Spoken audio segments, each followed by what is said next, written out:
Welcome to Automotive Life. Today we have a very special review, this 2020 Chevy Corvette. Now I know everybody and their grandma has already done reviews about this car and every YouTuber has already talked about it. So we're thinking here at Automotive Life, what can we do to make you guys want to buy it even more? What's the questions that haven't been asked? So after watching all the videos and doing all the research, we came up with one burning question. Can the 2020 Chevrolet Corvette help you get laid?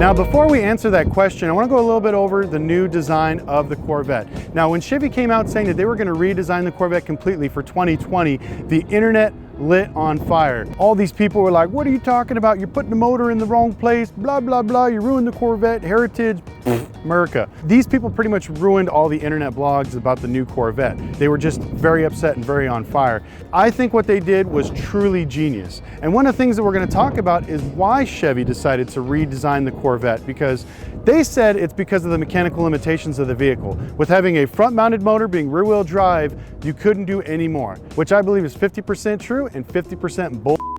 Though I think a big majority of the reason why they decided to redesign it is the stigma around this vehicle. What I mean by that is I was getting ready to buy a C8 Corvette myself before I bought my AMG GTS.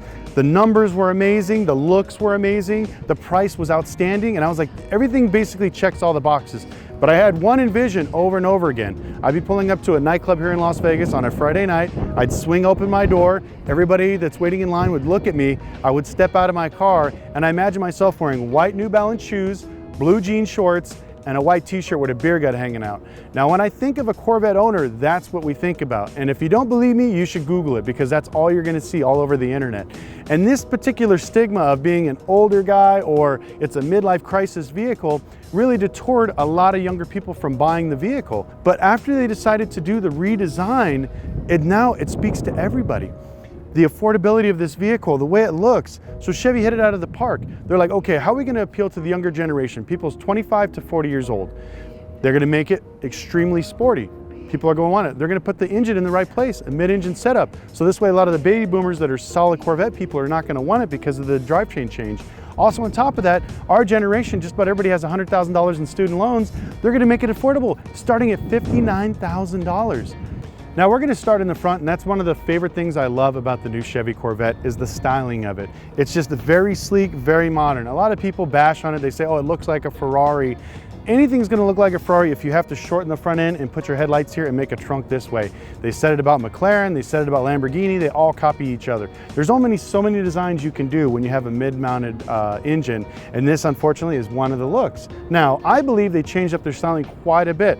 With the lines and the accessibility of everything makes it so much better. Now with this new front end lift suspension that they put on this, Chevy is pretty much one-upped everybody. It is GPS tracked. So as you start driving your Corvette around your area, you start using the lift button, it remembers every single place you actually lifted your car and GPS locates it. So if you've been doing it at your house, you have a very steep driveway, the Corvette will actually remember that every time you pull up to your driveway. So as you start getting close to your house, the Corvette's automatically gonna raise up so you clear your driveway's entrance. It gets live data from all the city streets, construction, stuff like that, and goes into the GPS. So this way, as you're going through bumpy road construction, stuff like that, Chevy knows what's there and it gives you the information to get your car lifted up for certain steep driveways, other things, and it reads all the other places that other Corvette owners have tagged, which is truly amazing. No other car does that. Now, everything I've said about the Chevy Corvette's front end has all been good, but there's one flaw, I believe, and that's the headlights. The way they look, to me, they look like cheap Chinese eBay headlights. I was so disappointed when I got up close to it because the styling and everything just takes your breath away.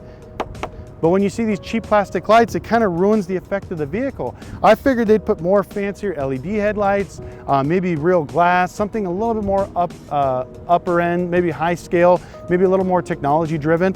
But as you look at the lights, it's like a major disappointment for me. So like I said, not all good on the front end, but 90% of it is great. Now we're gonna go ahead and show you the inside of the trunk. This thing is a YouTuber's dream and I'm gonna show you why. all the stuff you could fit in it is actually pretty amazing. Now, if you're one of those people that love to travel and do all that other stuff, and you have these big crazy Louis Vuitton bags, this is probably not the car for you, but for everyday people and YouTubers, it's perfect. So we have this amazing man bag from our camera guy.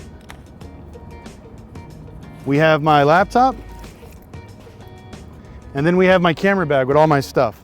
Now, I was really surprised at how much space it actually had in the actual front trunk and how everything lined up. Now, even if I drove a Huracan or a Ferrari 488, all of them have a much, much smaller trunk. Corvette really stepped it up. And that doesn't even include all the space you're gonna have in your back trunk.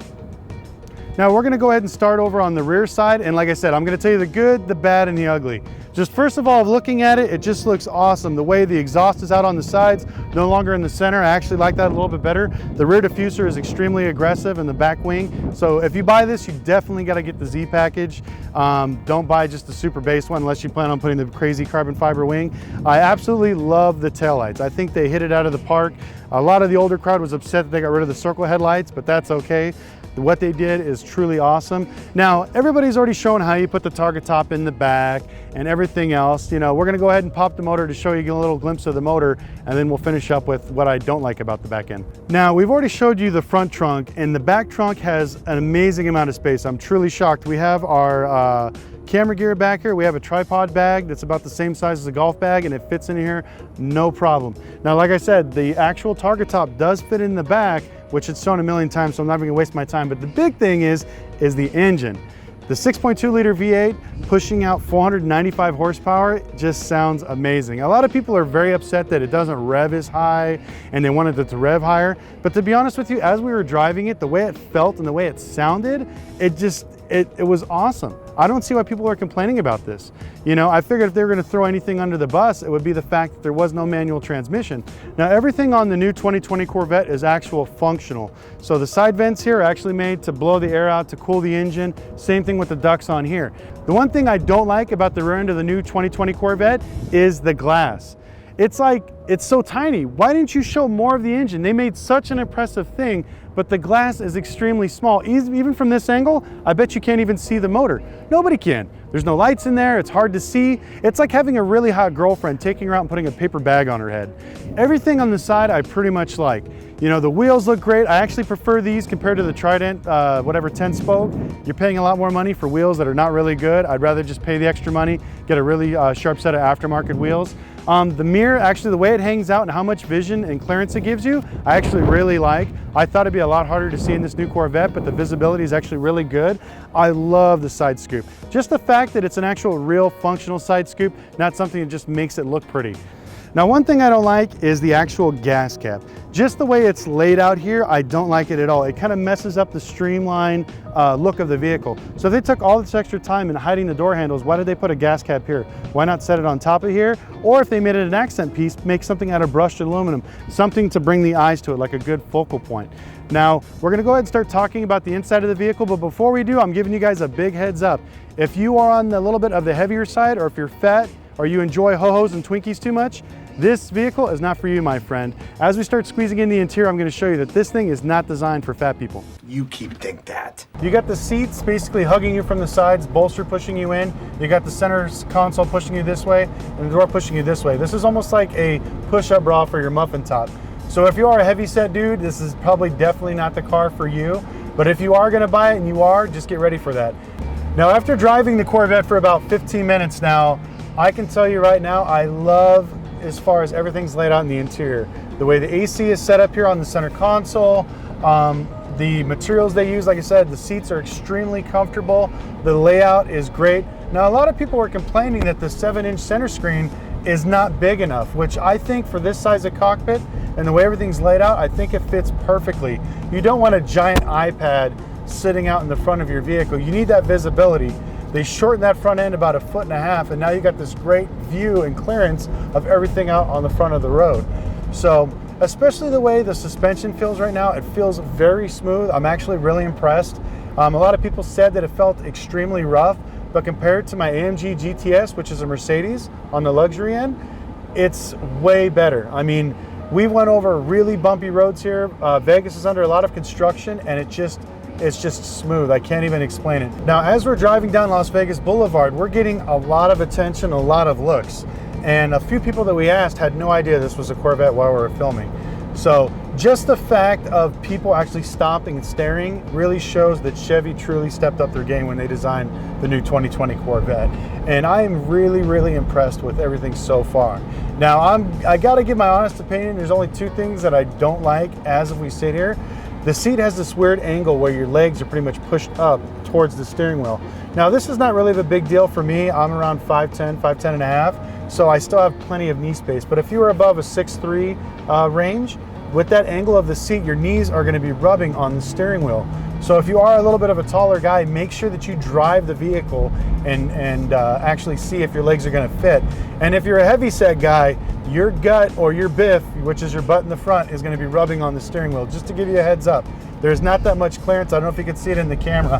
I got about a 2-inch gap between my leg and the actual steering wheel. But as far as the rest of it goes, I mean, the space is very open. The visibility is actually really good. I thought with the smaller back window and the pillars being a little bit blinding, that it'd be very hard to see out of the back end. But so far, it's been great. Now, I see a lot of people complaining in a lot of these videos that the red line is only 6,000 RPMs. How much do you need? I mean, I barely press the accelerator and it picks up extremely quickly. It only needs those 6,000 RPMs to get to that 495 horsepower like that. So I am truly impressed with the low-end torque, the mid-range torque, and the high-end torque. The horsepower pretty much carries it through on the higher RPMs, but I think this is more than enough for the vehicle. You don't need this thing to wrap out at 8,000 RPMs. Now, the next one is going to be the next evolution, the Z06. Talks of it being a double overhead cam 6-liter motor. I don't know if they're going to make it a 6-liter or a 6.2, but it's supposed to wrap out somewhere around 8,300 RPMs is what we were told.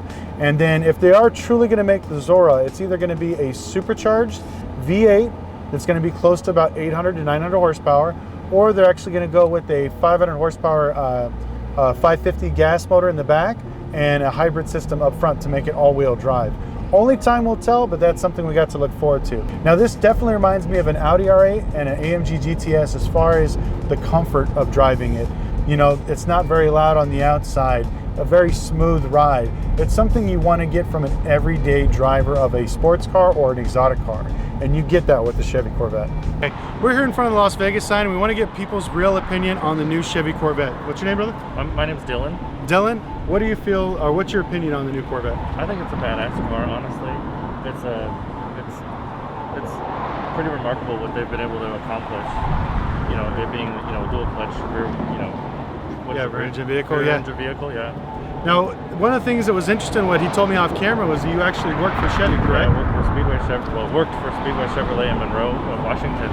Oh, wow. Yeah. Now, did those ever hit the showroom floor when you were there? We never actually got to see them. Oh, but you've seen the frenzy, how people were freaking out, stuff like that? I followed it pretty hard, so. Now, I have a serious question. If a lot of the old timers, how many older people did you see get upset because they moved the engine from the front to the back? I didn't see much of that. You know, I feel like there's a lot of, you know, enthusiasts that are actually excited for this vehicle.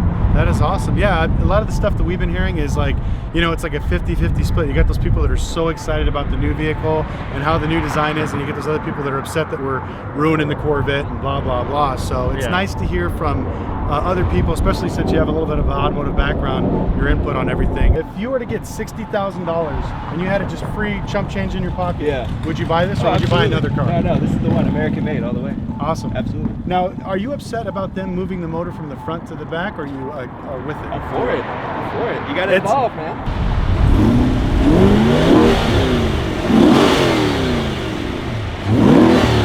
That's nice. That's good. Just imagine, like, if you had an ugly friend and he was really ugly, and you told him if he bought this car, it would help him get laid. Do you think that would work on as far as a sale tactic? Yeah. I think so too, because I guarantee you half the people at the dealership are pretty ugly that are buying these things. Can you imagine driving this to like LA, going to the beaches, hanging out, enjoying yourself? I mean, yeah, that'd be pretty cool. I saw you guys pop the trunk, or the hood with the trunk under, and I was really confused what was happening, but I think it's kind of cool. Okay, we've had an amazing day with the 2020 Chevy Corvette. We drove it up and down Las Vegas Boulevard, got some really great reviews on camera and off camera, and the big question needs to be answered. Will a 2020 Chevy Corvette help you get laid? And with our consensus, it's 100% yes. A lot of the girls we asked off of camera told us that if you are a solid 5, this would bring you up to at least a 7, which is increasing your chances of getting laid. So this will definitely help your Tinder profile. But as far as the rest of the interviews go, and some of the ones you watch here right now, overall consensus was that people enjoyed the new Corvette. They weren't upset that the motor was put from the front to the back. And the drivability and accessibility of the vehicle only being $60,000 makes everybody a lot happier. Thank you guys so much for watching. Once again, smash the like button. Also subscribe, click the notification bell. We're gonna be posting content like this every single week. And make sure to follow us on Instagram at automotive.life.